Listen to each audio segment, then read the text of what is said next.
When Bill Barnett told me that I can't use any projectors, I thought, oh, hell, what do I do? Because that's a big crutch to use. So I thought, well, let's do a damn elephant. I'm supposed to speak about what's it like to be in a hotel, or what hotels are meant to be in Thailand in 2050. And I certainly think that the importance of wilderness is going to be a lot more prominent and more special than it is today. I'm going to take this out. And I'm going to, got a lot to say today, and I haven't memorized it, so I'm going to put on my glasses and do this properly. I think in 2050, just before the rainforests were completely destroyed, we found out that there's a cure of 95% of all of our ailments in our forests. And it's proven that all the medicines we're ever going to need are in the rainforest too. And in 2050, the ill treatment of any wild animal, as well as greenwashing, is going to result in 5 years of imprisonment. That was a joke, by the way, huh? All hotels must be self-generating of power, they assume, because they consume all the fossil fuels that have long dried up. And in 2050, no hotel would be given a license to operate unless they can prove they have a positive purpose in our society. Imagine that. Since 2030, no hotel would be given a license unless they can improve the environment. 2050 is the age of negative carbon footprint. The vast majority of Thai people have a plant-based diet. It's the law that 20% of all the food consumed in the hotels must be grown on property. The remaining 80% of that food has to be brought in from no farther than 100 kilometers away. Cattle for beef production is illegal because of the deforestation, water pollution, and methane gases. So what does that mean? It meant that Burger King Thailand is going to go bankrupt. But, yay, okay. But Bill Heineke has his biggest idea yet, and that's his bestseller is beetroot burgers. They go nuts. In fact, in 2050, Uncle Bill, who's just turned a very young 100 years old, has and now owns all of the Intercons, all the Marriotts, and all the Hyatts. Yeah! Go Bill, go Bill! Okay. But in 2050, all the low-lying coastal cities are flooded. So we did these two big paintings, both left and right of me. But Bill Heineke, once again, he's got the answer, because there's still some great things to see in these cities, but you can only do it by the Arcs of Anantara, which have glass bottoms on the bottom, and you can see down to what was beautiful at times below. The Arcs of Anantara. Give Bill Heineke a hand. John. So I've been asked to speak about, you can take that out now. I've been asked to speak about the future. I just did. But really what I want to talk about today is what we're doing now. And we all know that hotels are where many people gather and socialize and come to learn. And all Thai hotels have the potential to teach, to be the community centers, to be the village pub, to be the Watts of today. But very few do.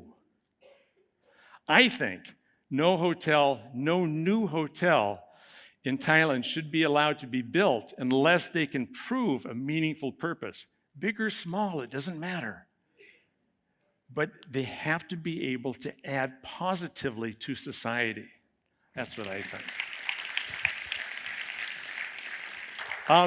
So after designing more than 200 hotels over the past 37 years now that I've been here, I can tell you that without a doubt, the hotels of the future that teach, that willing and that engage with the community, that lead the discussions of all those things that mankind should be talking about, will be the most financially successful. And I put financially in because that picks up the years of everyone else. For example, for the Four Seasons, we've created farms to grow food and created in Chiang Rai a sanctuary for elephants, my wonderful friends, that used to roam these Bangkok streets. I'm sure some of you remember that when these elephants were running around our streets. That's a camp with a great purpose. That's a good example. It's taught so many about the intelligence of our big friends. Another example, at the JW Marriott in Phu Quoc, we employ bright light, bright natural sunlight into 2 sides, 3 sides, 4 sides of every single room, so you don't have to walk into the room and turn on the light switch during the day. Really simple stuff. For Capella and Ubud, we've employed the idea of cross ventilation, and our guests can learn about the 19th century invasions of Bali. At the Siam here in Hotel, I'm sure a couple of you have been there. The Siam Hotel, we have the majority of the hotel's vibe is about upcycled or recycled, which is magic. And at Four Seasons in Koh Samui, by way of minimal intervention, we've built a very profitable resort for Bill Heineke without harming even one of the 856 trees that grace that gorgeous site. So these hotels in so many ways teach sustainability. For my own studio here in Bangkok, we harvest the sun, and we've installed solar panels, and basically we're off the grid. My home here in Bangkok is an exercise in rewilding. It's a jungle, and it's a home to many creatures. And all of these issues are the very blood that runs through my veins. For Rosewood Luang Prabang, we teach guests Laotian history. When a guest learns something, they will remember your hotel and tell others. Condé Nast ranked it number one hotel in Asia last month. Funny. By the way of our Shintamani hotels in Siem Reap, we have a free hotel school, free dentistry for children, and wells and clean water programs as a sustainable way of giving back. And by doing so, our clear purpose, and we have a clear purpose and a place in the community. And travelers of the future will make giving back more of a standard than an exception. At Shintamani Wild, boy, you're right on it, yeah? At Shintamani Wild, we found a way to combine hospitality with conservation. Yeah, this is the project that has this really wild zip line where you have to go 400 meters to get into the front door of the hotel. It's the size of Central Park, and it just has 15 tents. It has a purpose. So as a hotel operator, I know it's possible to eliminate single-use plastics. We just were talking about that, including the supply chain. And I use these guys. Where the heck is it? I use these guys. It's a great example. And we've got a bunch of these, right? And we send these off to our suppliers, and we've got 2 sets, one going out, one going in. And anything that comes back wrapped in plastic, we reject. We only allow, because it can go in ice, we only allow plastic-free items. Well, this is plastics, not single-use, but we only use, that's a good, very specific way to get rid of plastics in the supply chain. And all of our hotels are Shintamani, we're completely plastic-free now. And we didn't talk about, and we didn't announce a goal that we're going to be plastic-free by 2020. We just did it, and overnight.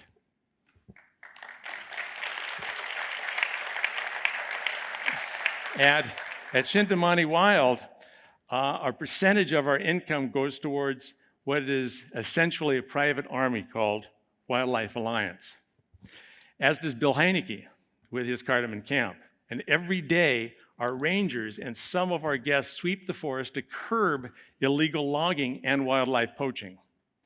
But every day, these snares that we pick up, every single day, these snares can kill a baby elephant. And they do. And they kill anything else. But so we pick up probably 20 of these per day. Yesterday, we picked up another two chainsaws. So far, since we've been on property, we picked up 2,700 chainsaws. One chainsaw can clear this room in an hour, if it's used right. So why are we putting up with this shit? Why is this happening, right? And it's because the people of richer countries have created a market. The meat of wild animals commands enormous prices. It's because the people of richer countries do not understand the importance of our natural history, of our natural resources. All of these issues are the issues that make the blood in my veins boil. And finally, I want to tell you about my new favorite project. It's really cool. It's on my boards right now.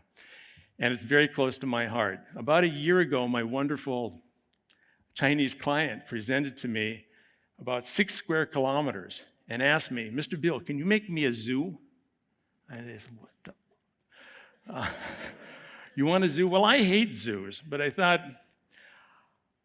I'll think about it. So I went to see all the zoos in China. And you know what? What I saw is not very pretty. The tigers jumping through the hoops were not inspiring. Most projects in China are colossal, and this one's no different. With some 3,000, he requires some 3,000 rooms. Then I thought, man. And then I thought, well, man is so separated from nature today. Here it comes. Man is so separated from nature today.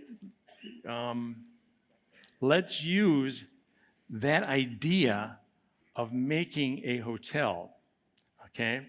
And no one is going to protect Mother Nature if they don't understand it. Elephants shooting basketballs do not help society understand nature.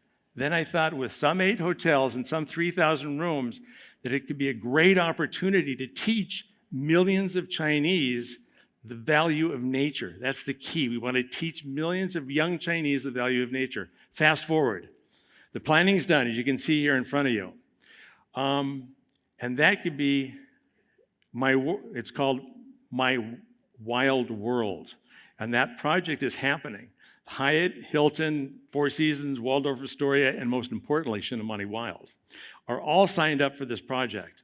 Trains take day trippers around this through a series of IG-worthy, youth-focused Broadway shows about nature. That's clear because nobody wants to go to a museum. No one wants to be preached to. We're expecting 10 million guests per year to Asia's first animal sanctuary, where the animals run free and the guests are in the zoo.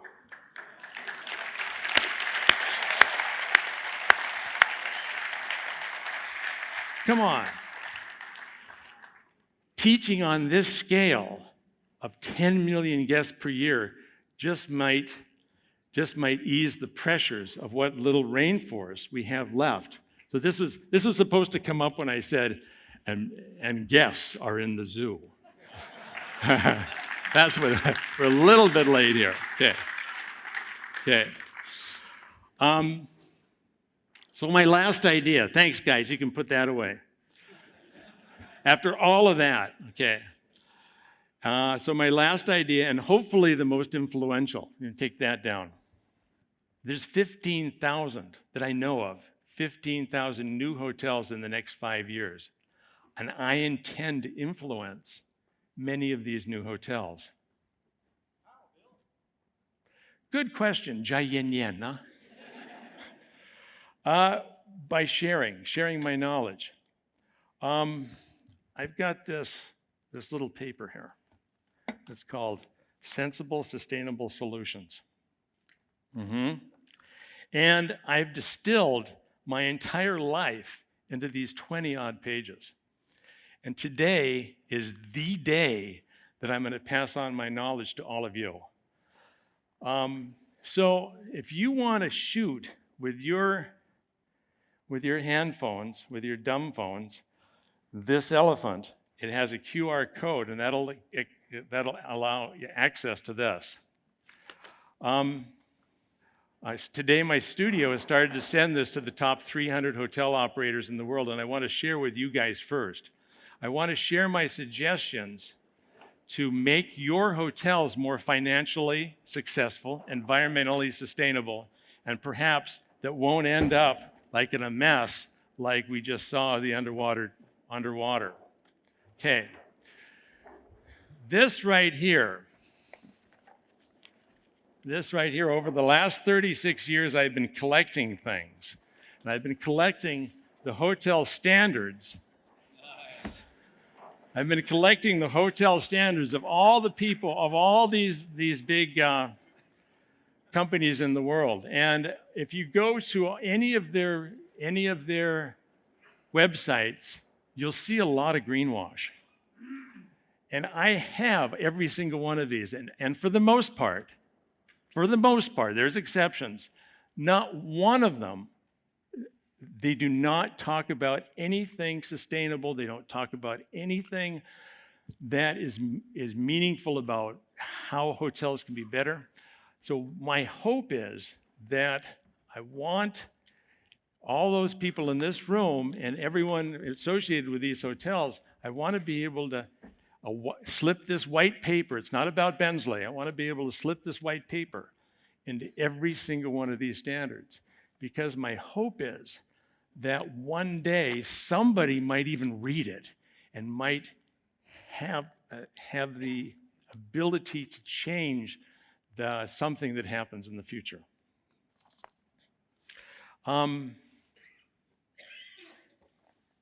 Because these suggestions are the very blood that should run through all of our veins. Please use them to breathe life into existing hotels, and then to add them to the building standards for new hotels, and make the hotels the churches of today. Okay, that's all I have to say today.